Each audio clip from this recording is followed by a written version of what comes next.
চলে এলাম আরেকটা ভিডিও নিয়ে। সকালে খেয়েছিলাম গরম গরম পরোটা আর ঘুগনি।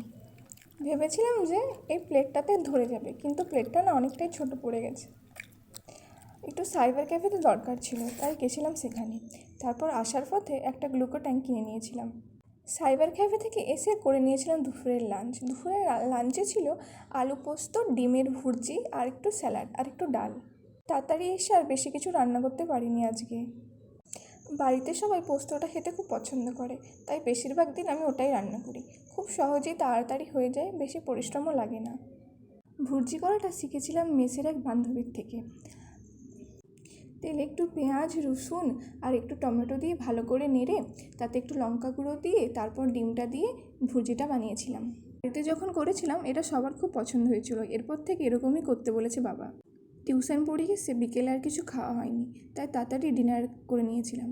আর রাতে করেছিলাম পাস্তা, মিক্সড পাস্তা। বাই।